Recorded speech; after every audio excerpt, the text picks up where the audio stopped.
हाय दोस्तों, कैसे हो। चलो, हम लोग जो बात कर रहे थे, हिंदी की बात कर रहे थे कि जो पाठ हम लोग दिए थे कल, उसी पाठ को दूसरा को हम लोग क्या कर रहे हैं, दोहरा रहे हैं। हिंदी में क्या कहते हैं कि हम लोग जो कल शब्द के बारे में पढ़े थे, शब्द जो था उसकी डिफिनेशन देखे, शब्द के भेद देखे। आज उसी चीज को हम क्या करते हैं, बढ़ाते हैं। जो शब्द का पहला जो रूप था वह था तुम्हारा उत्पत्ति, इसी का दूसरा रूप था व्युत्पत्ति, इसी का दूसरा रूप था, जैसे उत्पत्ति व्युत्पत्ति कर सकते थे, जिसको आप उत्पत्ति के आधार पर, व्युत्पत्ति के आधार पर मानकर आपको शब्द को बांटे थे 5 भागों में। वह जो तुम्हारा पहला जो था वह था तत्सम, दूसरा जो था वह था तत्भव, तीसरा जो पॉइंट था जो देशज, दूसरी का देशी देसी, चौथा जो पॉइंट था वह था विदेशज, इसको कहते हैं विदेशी। पांचवा जो पॉइंट तुम्हारा था वह था संकर, संकर शब्द था।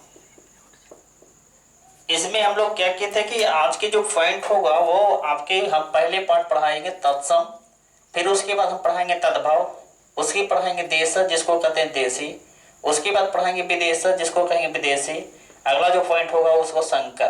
तो एक एक पार्ट को लेकर चलते हैं और तत्सम के बारे में आज हम लोग क्या करेंगे, पढ़ते हैं। तो तत्सम जो वर्ड है वो आपको 2 शब्दों से मिलकर बना है। तत्सम जो है 2 शब्दों से मिलकर बना है।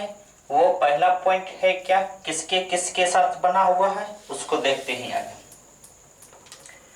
ये तत्सम है जिसको एक होता है त और दूसरा होता है सम। अब तत् माने होता है, तत् का मतलब होता है उसके,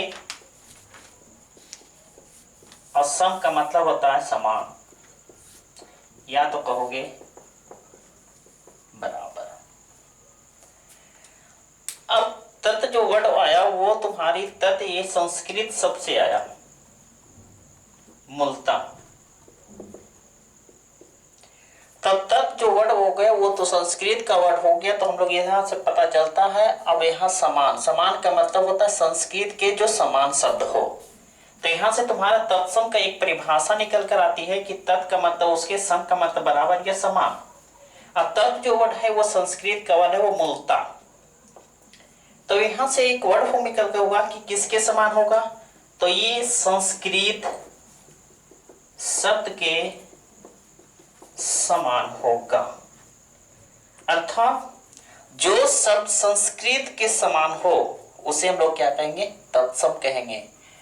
तत्सम के एक नोट करने योग्य बात यह होगा कि तत्सम का जो संस्कृत होगा और हिंदी दोनों का जो अर्थ होगा ज्यों का त्यों होगा। ये संस्कृत का शब्द और हिंदी का शब्द, हिंदी का शब्द दोनों शब्द का अर्थ ज्यों का त्यों होगा। जैसे एग्जाम्पल लेते हैं, अब यहां से आप देखोगे स का मतलब होता है आपका संस्कृत में, और उसको हिंदी में कहते हैं वह।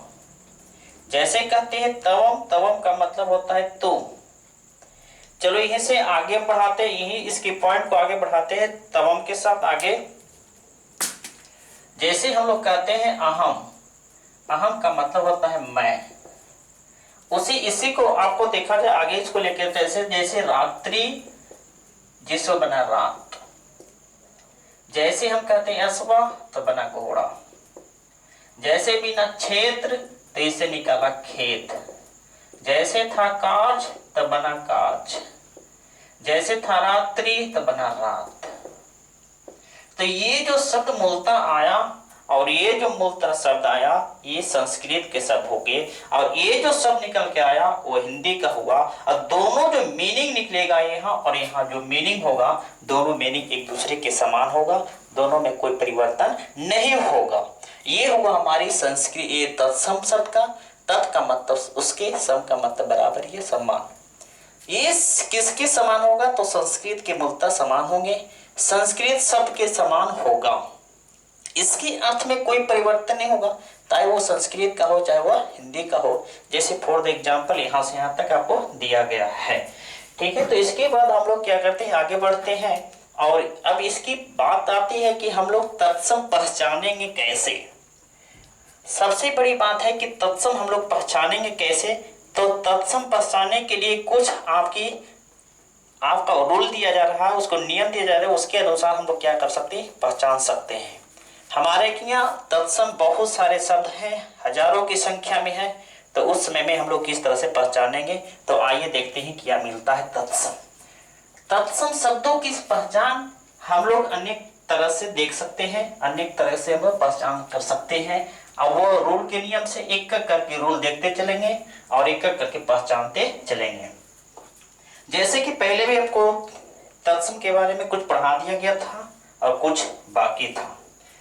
और हिंदी के में जो आपका फिर से चलते हैं, तो तत्सम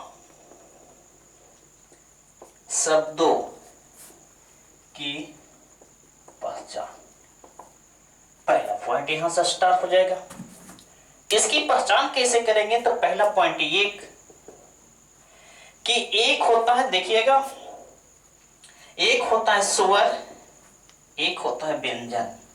अगर स्वर में कहा जाए तो ये शुद्ध होता है और ये व्यंजन होता है। दो पॉइंट से मिल सकते हैं, एक होता है स्वर से और एक होता है व्यंजन से।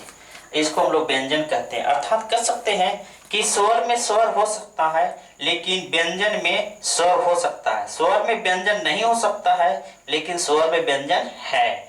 तो पहला पॉइंट ये होता है कि स्वर रहित हो, दूसरा हो शुद्ध व्यंजन हो, शुद्ध व्यंजन हो, आधे व्यंजन हो, आधे व्यंजन का प्रयोग हो तो वह तत्सम कहलाता है, तत्सम कहलाता है। जैसे पॉइंट लेते हैं, जैसे हम लिखे कांच। अब एक पॉइंट आता है, कांच हम लिखे, ऊपर में क्या मिला आपके साथ, एक कांच मिला तो ऊपर में र मिला। तो इसकी चर्चा थोड़ा सा हम आगे बढ़ते हैं। तो यहां से देखो र मिला, इसका मतलब ये व्यंजन हो गया। जैसे हम लिखते हैं ग्रह, तो ये जो आपका पॉइंट ये जो होगा वो आधा होगा, ये पूरा होगा। तीसरा जो पॉइंट लिखते हैं रात्रि, ये जो होता है ऊपर वाला आधा होता है, नीचे वाला पूरा होता है। ठीक है, जैसे हम लिखते हैं आपका अग्नि, अग्नि, तो ये जो आधा हुआ ये पूरा होगा। यहां से एक पॉइंट नोट करने योग्य बातें होगा कि इसमें हम लोग पहचान कैसे करेंगे कि आधा कौन होता है पूरा कौन होता है। जो ऊपर वाला शब्द होते हैं वो आधा होता है, जो नीचे वाला होगा वो पूरा होगा। जैसे फॉर द एग्जांपल हम इसमें लेते हैं त्रा की, त्रा में दो वर्ड मिला, एक त्रा त मिला प्लस में र मिला। बोलिएगा तो कौन पूरा होगा कौन आधा होगा, ध्यान दीजिएगा थोड़ा सा।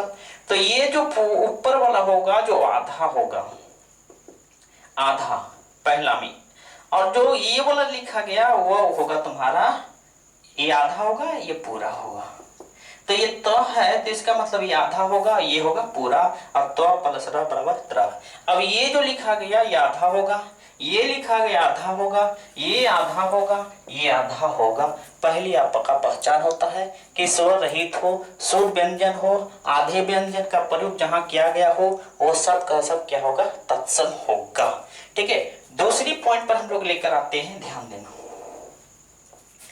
एक पॉइंट आता है संयुक्त व्यंजन, संयुक्त व्यंजन, संयुक्त व्यंजन का प्रयोग, संयुक्त व्यंजन का जहां पे प्रयोग होगा वो भी तुम्हारा क्या होगा, तत्सम होगा। अब संयुक्त व्यंजन होते कितने हैं, ध्यान देना। एक क्षत्रिय वाला होगा, एक त्र होगा और एक होगा ज्ञ। अगर ये तुम्हारा जो शब्द मिल गया वो हमेशा तत्सम बनेगा। जैसे पहला क्षत्रिय लिख ले सकते हैं, क्षत्रिय, ये क्यों हो गया आपका तत्सम हो जाएगा। जैसे हम लिखे विज्ञान, ये भी तत्सम हो जाएगा। जैसे लिख दिए छात्र, ये भी तत्सम हो जाएगा। इस तरह से अनेक तरह से तुम बना सकते हो शब्दों, और तुम्हारे शब्दों का भंडार हो जाएगा। तीसरी पॉइंट यहां से लेते हैं, ध्यान देना यहां से। एक होता है अनुस्वार, एक होता है अनुस्वार और अनुसार। शब्द से बने, वो भी जो अनुस्वार या अनुसार शब्द से बने जितना भी वर्ड होगा वो भी तुम्हारा क्या होगा, तत्सम होगा। ये तत्सम होने के कारण क्या है कि अनुस्वार किसको कहते हैं, एक होता है अनुस्वार, एक होता है अयोग्मा। अयोग्मा इसमें समझा देते हैं थोड़ा सा आगे मिटाने की बात। तो ये अनुस्वार है, एक विसर्ग होता है, और दोनों को मिला के बात करिएगा तो मिलेगा आपको अयोगवार। ठीक है, तो अनुस्वार का मतलब होता है और एक विसर्ग होता है। विसर्ग आपके शब्द के अंत में लगाया जाता है, अनुस्वार शब्द के ऊपर लगाया जाता है। ठीक है, तो बात बोल रही थी अनुस्वार और विसर्ग में, और दोनों का बात मिलाएंगे तो बनेगा अयोगवार। तो अनुस्वार, इसका मतलब आपका शब्द के ऊपर में अगर बिंदु रहेगा तो यह अनुस्वार होगा। जितना भी वर्ड हो जाएगा सबका सब तत्सम हो जाएगा। जैसे यहां लिख दिए, जैसे हम लिखते हैं संजय, जैसे लिखते हैं संविधान, जैसे लिखते हैं मयंक, जैसे लिखते हैं संसार, इटी से कर देते हैं तो हमारे साथ शब्दों का भंडार होगा, सबका सब तुम्हारा तत्सम हो जाएगा। ये तीसरा था। चौथा में हम लोग प्रयोग कर सकते हैं, ये अनुस्वार था, विसर्ग के नाम सुना होगा।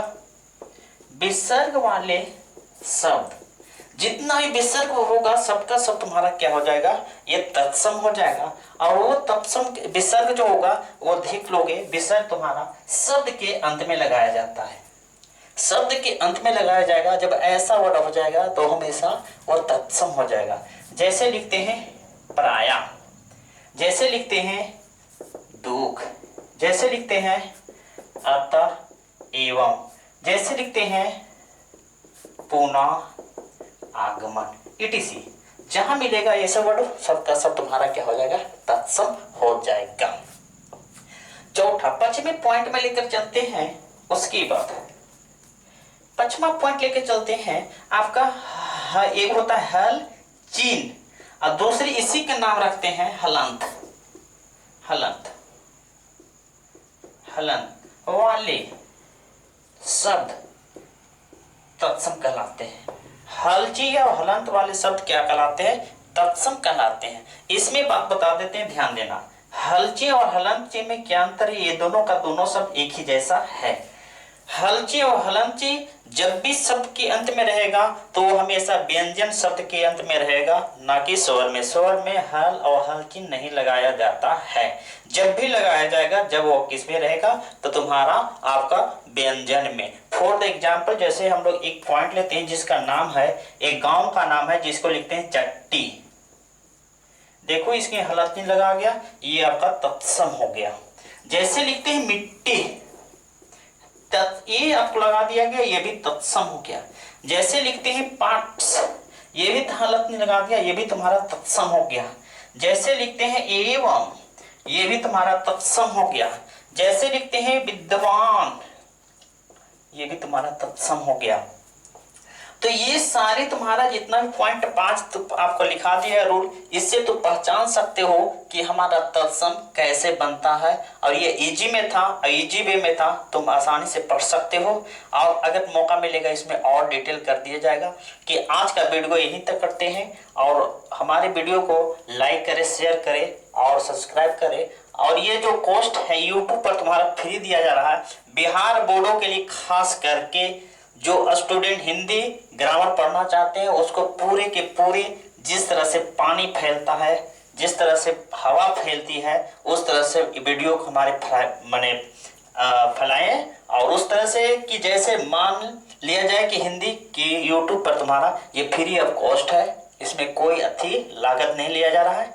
चाहे वो 9 का बच्चा हो, चाहे 10 का बच्चा हो, चाहे 11 या 12 के बच्चा हो, पूरे बिहार के लिए सिलेबस आ रही है। जब ये अब व्याकरण खत्म हो जाएगी तो पूरी की पूरी आपका किताब पढ़ा दिया जाएगा, और फ्री ऑफ कॉस्ट में। जय हिंद, जय भारत। आज के लिए शुभ रात्रि।